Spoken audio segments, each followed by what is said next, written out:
संस्कृत भागीरथी के इस अंक में पुनः चाणक्य नीति दर्पण से कुछ मोतियों को चुनकर लाया हूँ आपके लिए। आशा करता हूँ कि आप इसका श्रवण करेंगे और अपने जीवन में इससे लाभ उठाएंगे। चाणक्य ने जो कुछ भी अपने नीति दर्पण में लिखा था उस समय, वह आज भी उसी तरह प्रभावशाली है। तो हम लोग आज के अंक में पहला श्लोक देखें। माता शत्रु पिता बैरी येन बालो न पाठितः न शोभते सभा मध्य हंस मध्य बको यथा। ऐसी माँ शत्रु हैं, दुश्मन हैं, बैरी हैं, पिता भी शत्रु हैं, बैरी हैं। येन माने होता है जो, अपने बच्चों को नहीं पढ़ाते हैं। तो ऐसे माता पिता शत्रु हैं, दुश्मन हैं, बैरी हैं, जो अपने बच्चों को नहीं पढ़ाते हैं। न शोभते सभा मध्य, नहीं शोभा पाते हैं सभा के बीच। हंस मध्य बको यथा, हंस की सभा हो उसमें एक हंस भी उजला होता है और बगुला भी उजला होता है।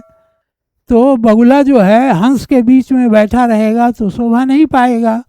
हंस क्या करता है, दूध और पानी के मिश्रण को अलग अलग कर देता है। वह दूध पी जाएगा और पानी को छोड़ देगा। तो ये हंस का गुण है, बगुला में तो यह गुण नहीं है।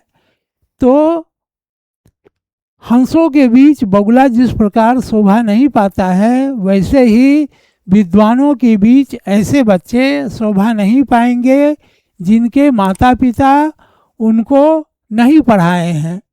जिनके माता पिता उनको नहीं पढ़ाए हैं, पढ़ने का मौका नहीं दिए हैं, तो ऐसे माता पिता क्या हैं, शत्रु हैं, दुश्मन हैं। तो हमें क्या करना चाहिए, ऐसे माता और पिता को, माता बैरी, माता शत्रु पिता बैरी के समान हो जाते हैं जो अपने बच्चों को नहीं पढ़ाते हैं।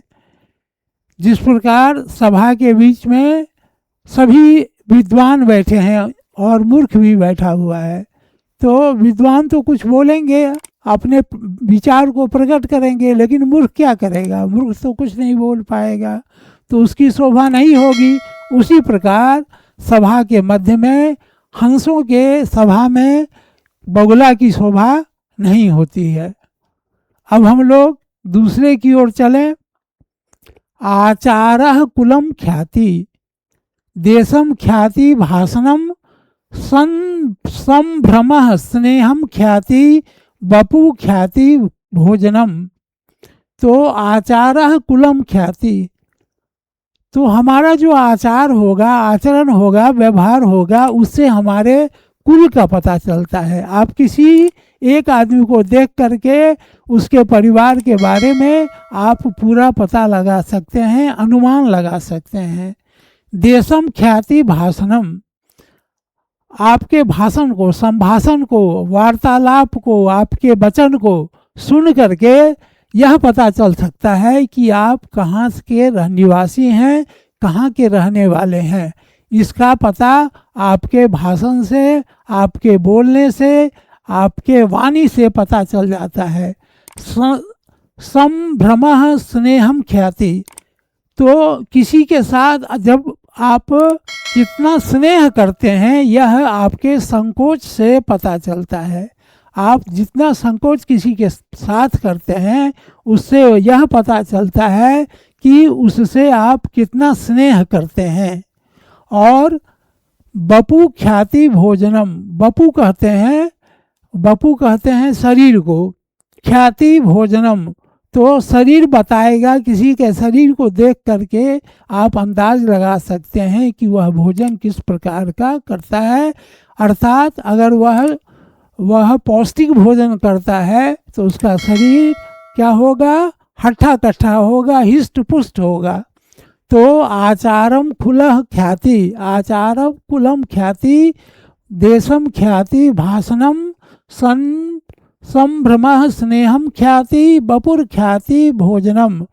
तो अच्छे आचरण से किसी के कुल की ख्याति होती है, या आप यह पता चला एक को देखकर यह अंदाज लगा सकते हैं कि उनके कुल में, उनके परिवार में जो लोग हैं वो कैसे हैं।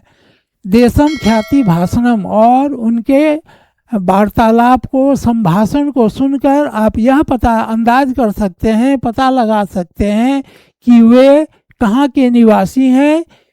संभ्रम स्नेहम ख्याति, और किसी के प्रति जो संकोच है वह उसके प्रति संभ्रम, प्रेम को, स्नेह को प्रदर्शित करता है। और शरीर जो है वह यह बताता है कि आप किस प्रकार का भोजन करते हैं। यदि आप पौष्टिक भोजन करते हैं, आप संतुलित भोजन करते हैं, तो उससे आपके शरीर को देखकर बताया जा सकता है कि आप किस प्रकार का भोजन करते हैं।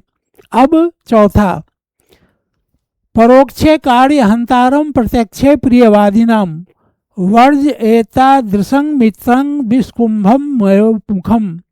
परोक्षे कार्य हंतारम, पीठ के पीछे काम को बिगाड़ने वाले, और प्रत्यक्ष होने पर मधुर वचन, चिकनी चुपड़ी बोलने वाले, ऐसे मित्रों को क्या करना चाहिए? दूर हटा देना चाहिए। उनसे कोई संपर्क नहीं रखना चाहिए, उनसे कोई संबंध नहीं रखना चाहिए। वे कैसे हैं? तो यहाँ जो इसके कवि हैं, लेखक हैं, वह कहते हैं विस्कुंभम पयोमिखम। कुंभ माने होता है घड़ा। वे एक ऐसे घड़े के समान है जिसमें विष भरा हुआ है, लेकिन उसके मुख पर छल करने के लिए क्या है? पयो दूध को कहते हैं, दूध रख दिया गया है। तो ऐसे मित्रों को त्याग देना चाहिए।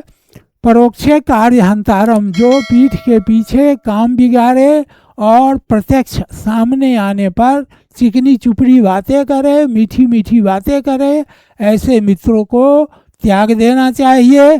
क्योंकि तुलना किया है कवि ने, क्या तुलना किया है कि ऐसे मित्र जो होते हैं वे एक ऐसे कुंभ के समान होते हैं, एक ऐसे घड़े के समान होते हैं जिसमें विष भरा हुआ है, और छल करने के लिए उसके मुख पर पयोमुख माने उसके छल करने के लिए कि यह घड़ा दूध से भरा हुआ है, ऊपर से थोड़ा दूध रख दिया गया है। तो इस तरह के मित्रों से सावधान रहना चाहिए, बचकर रहना चाहिए, अन्यथा अनर्थ हो सकता है।